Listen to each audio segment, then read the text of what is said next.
Welcome to this explainer, diving into Sir Tahir Akhtar's organizational development framework.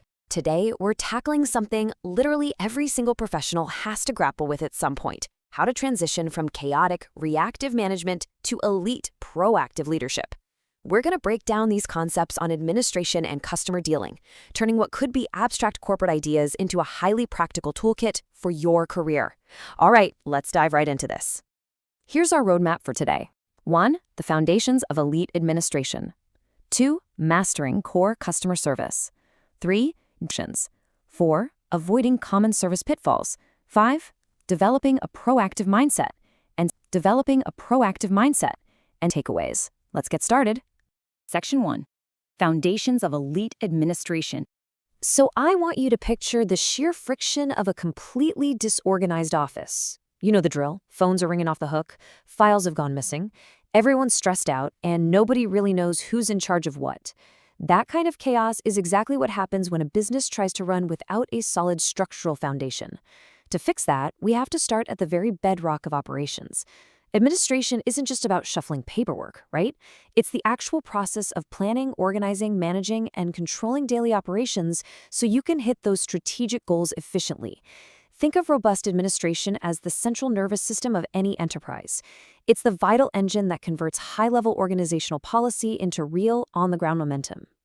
Now, this central nervous system, it is definitely not passive. It thrives on strategic and operational planning and organizing resources. But the real game changers here are proactive staff management, agile decision-making, and systematic record-keeping.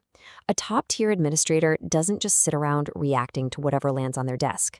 They're actively shaping the environment so the whole team can thrive. To pull all of that off, you need a very specific skill set. An elite administrator relies on 6 core pillars. First up is leadership, inspiring your team and owning authority responsibly. Then communication, meaning you articulate plans precisely so everyone is on the exact same page. Third is time management, maintaining strict timelines and cutting out inefficiencies. Fourth, problem solving, looking at issues objectively to actually fix them. Fifth is team management, delegating well and smoothing over any team friction. And finally, professionalism, keeping your cool and setting the standard for behavior. So unlike a reactive employee who's just waiting for the next instruction, the elite administrator uses these 6 skills to basically steer the entire ship. But here's a thought. We've built this great internal foundation, sure, but here is the ultimate stress test. Everything might be perfectly humming along in the back office, but how do these internal skills actually translate when you're suddenly staring down a frustrated, impatient client in the real world? Which brings us to Section 2, Mastering Core Customer Service. That question brings us right up to the front desk.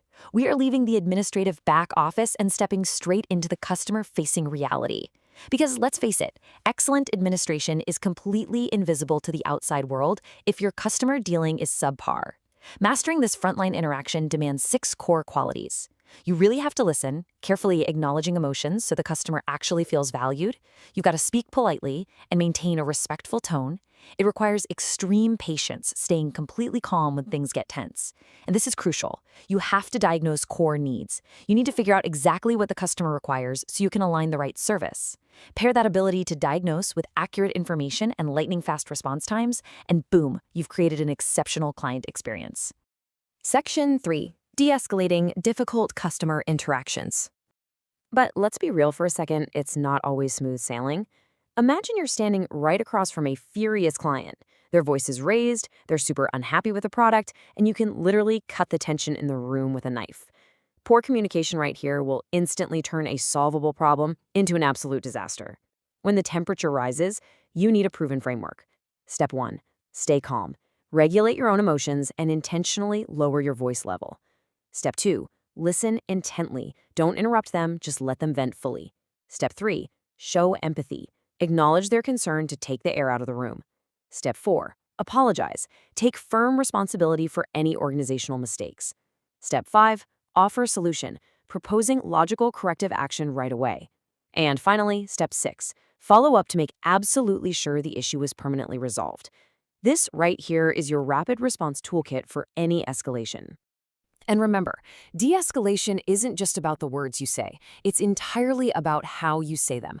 There's this massive dichotomy between verbal and nonverbal communication. On the verbal side, yes, you need absolute clarity, a good pace, positive solution-oriented words, and a professional vocabulary. But listen, if your words are polite while your body language is completely defensive, the customer is going to sense that instantly. Your nonverbal communication has to match. You need warm, welcoming smiles, respectful eye contact, and an open, confident posture. Both sides of this equation absolutely have to work together in total harmony.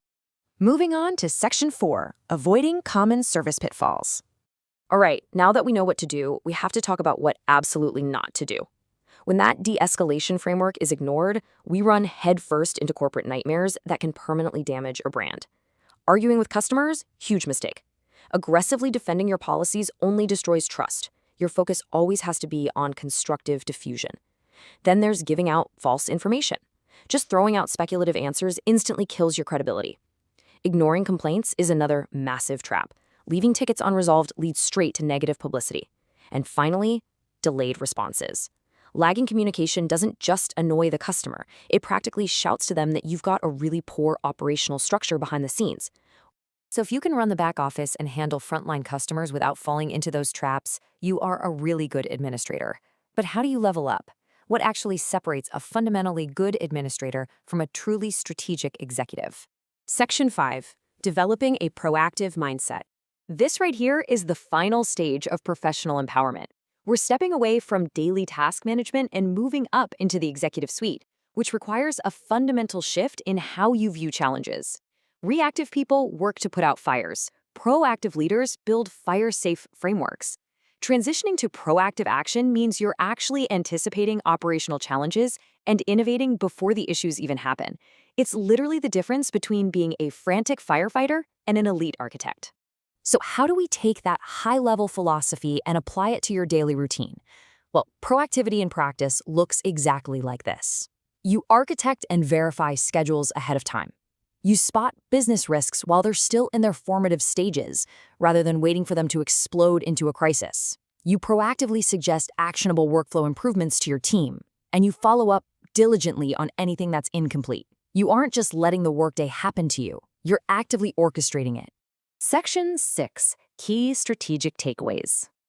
As we start wrapping up this explainer, let's synthesize this whole journey from basic operations up to executive behavioral standards.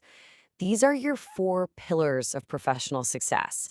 Systematic order, where rigorous administrative control keeps the momentum going. Assertive action, where proactive strategies nip issues in the bud early on. Ethical standards, meaning patience and absolute honesty are non-negotiable. But I want you to pay special attention to trust architecture. Professional client interactions do way more than just solve complaints. They literally build your corporate reputation and lock in lasting brand loyalty. Every single time you de-escalate a situation or proactively solve a problem, you are building that trust architecture, stone by stone. I want to leave you with one final, absolutely vital question to ask yourself as you head into your next workday. Take a hard look at your own daily habits, your email responses, the way you plan your projects. Ask yourself, are you just putting out fires, or are you actually building the framework? Because that choice is what dictates your professional ceiling. Thanks so much for joining me on this explainer, and we'll see you next time.